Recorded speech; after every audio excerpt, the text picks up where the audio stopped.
Brazil football team কতটা এলোমেলো, কতটা অগোছালো যদি আপনারা আমার নিচের এই ভিডিওটা দেখেন তাহলে আপনারা বুঝতে পারবেন। যেই জায়গাটাতে হচ্ছে ব্রাজিল এবং উরুগুয়ের ম্যাচের পেনাল্টি শুট আউটের আগে ব্রাজিল টিম হচ্ছে মাঠে একটা মিটিং করতেছিল, মানে পেনাল্টি শুট কারা করবেন, কে আগে করবেন, কোন পাঁচজন করবেন। বাট ওই জায়গাটাতে যদি আপনি দেখেন বা লক্ষ্য করেন, ওই জায়গাটাতে হচ্ছে তাদের ম্যানেজার যিনি হচ্ছেন টিচার, তাদের যিনি হচ্ছে ম্যাচের পরিকল্পনা করেন, ম্যাচের ট্যাকটিক্স সাজান, ফরমেশন সাজান, সেই মানুষটাই ওই জায়গাটাতে নাই।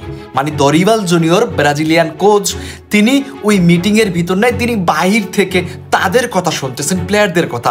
তাহলে আপনি বুঝতে পারতেছেন এই দলটার ভিতরে কম্বিনেশনের কি যাতা অবস্থা, এবং তারা এই কম্বিনেশন, এই ম্যাচ বন্ডিং নিয়ে তারা আসলে কিভাবে শিরোপা প্রত্যাশা করতে পারে।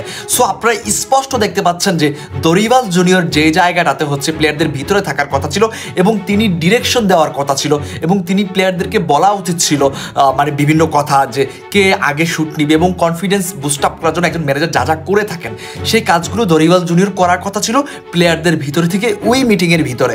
বাট সেই জায়গাটাতে, এই জায়গাটাতে একদম ভিন্ন, যে ব্রাজিলিয়ান প্লেয়াররা টিম মিটিং করছে, তাদের কোচ তাদের কাছে নেই, তাদের বাইরে আছেন, তারা সেইটা পাত্তাই দিচ্ছেন না, সেই খবরও তাদের কাছে নেই। সুতরাং ব্রাজিলের বর্তমান ফুটবলের যে অবস্থা, তাতে আমার মনে হচ্ছে যে এদের কম্বিনেশন, এদের কমিউনিকেশন, এদের টিম বন্ডিং একেবারে নেই, এবং এটাই হচ্ছে হারার পিছনে অন্যতম একটি কারণ বলে আমি মনে করছি। আপনার ব্রাজিল ফুটবল টিমের এই খারাপ করার কারণ কি আমাদেরকে কমেন্ট বক্সে জানাতে পারেন। সবাই ভালো থাকবেন, সুস্থ থাকবেন। আল্লাহ হাফেজ, আসসালামু আলাইকুম।